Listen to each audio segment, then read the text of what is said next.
All right, guys, part two. We left off of not changing your style of training. So trying to maintain your strength throughout the course of a contest prep or just a general diet phase is what is going to keep your metabolism revving. It's going to help keep the tension in the muscle high, which is going to make the muscle stay. If you remember the old saying, use it or lose it. We're going to dance with the one that we came with from the off season. That's going to be what helps keep our muscle tissue while we're in a deficit. If we have to decrease training volume in order to keep that strength, that's fine. We've got research out there that shows that we can decrease our training volume from anywhere from 33 to 66%. But as long as the intensity is matched from the beginning of the diet, the muscle tissue will stay. And remember that rule number one when you're in a diet, specifically a contest prep, rule number one, get all of the body fat off. Rule number two, which technically, depending on how you look at it, could also be tied for rule number one. That's how close one and two are here in a contest prep scenario. Rule number one, get all the body fat off. Rule number two, do that while keeping all of your muscle tissue. It doesn't matter if you get all of your body fat off, but you lose muscle tissue along the way. Or you don't get all of your body fat off and you lose muscle tissue. That's when you see people showing up on stage looking flat and stringy, and they don't look as good as they did in the off season. So dance with the one that you came with, maintain your strength. If you have to pull volume to do that, that's perfectly fine, completely applicable. Next mistake, giving unnecessary cheat meals or refeeds. Now, weight plateaus are going to happen when you're on your diet, but it's important to remember that just because you're hungry and just because you're tired, it doesn't mean that you need a cheat meal and or a refeed. We need to understand that, especially in the instance of a contest prep, this is very, very hard. And just because we're tired and just because we're hungry, which we're going to be, that doesn't give us the green light to just go off plan and eat cheat meals or refeed or binge. If you are working with a coach and you're working with a good coach, one who knows what they're doing, your coach will tell you when it's necessary. If you're working with one. Now, if you're doing things on your own, this is where it gets a little bit easier to just say, I'm really tired. I need a cheat meal or I need a refeed. And what you end up doing is you end up kind of falling off the train, I guess you could say. You're making good progress, and then you take a step backwards when it wasn't necessary, just because you are tired and hungry. So you throw a cheat meal and or a refeed in there. Listen to your coach.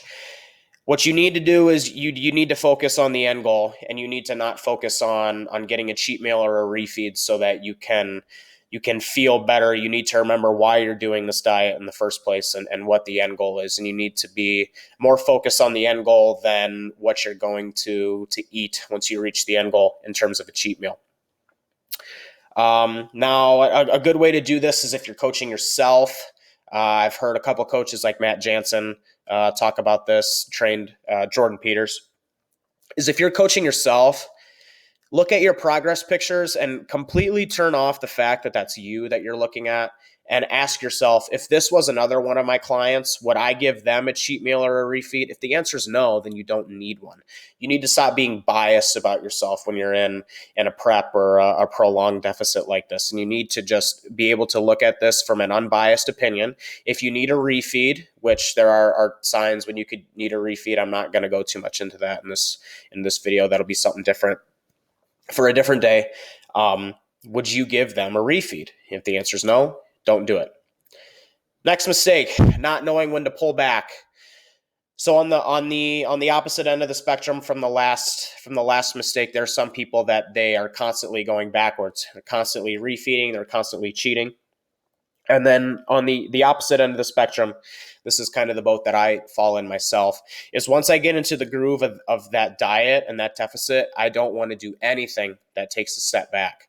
When you're in a prolonged aggressive diet, like a contest prep, knowing when to pull back instead of picking back up on the gas is going to be very beneficial to being consistent and being able to stick to the plan for the long term. There are going to be some days where you need to skip your cardio. You need to pull back on your cardio. There are going to be some days where training, you should take the day off and recover. There are going to be some days where you need to refeed. Not every day needs to be balls to the wall when you're in a prolonged caloric deficit. Sometimes it is going to be important to be able to take one step back so that that's going to help you take 2 or 3 steps forward to be able to finish the goal.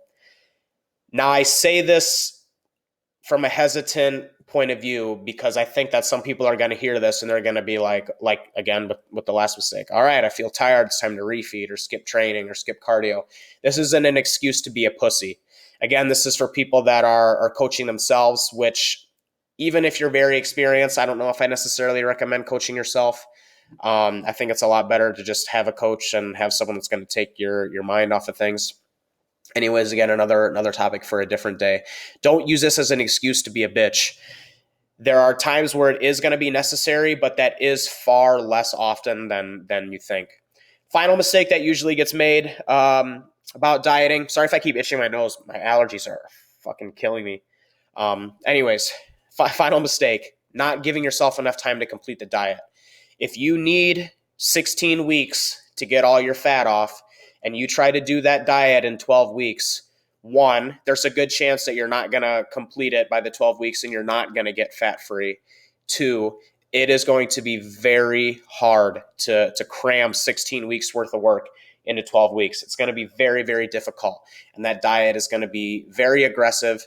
You're more than likely going to be doing a shitload of cardio, getting a shitload of steps in, and you are genuinely going to hate your life. I think to an extent, there's going to be a time in any contest prep where you hate your life regardless.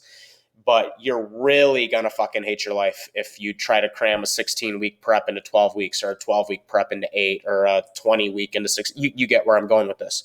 If you don't give yourself enough time, you are completely going to hate your life, and you're probably going to give yourself some health issues along the way. Again, we can talk about probably going to give yourself some health issues, regardless in a diet contest prep.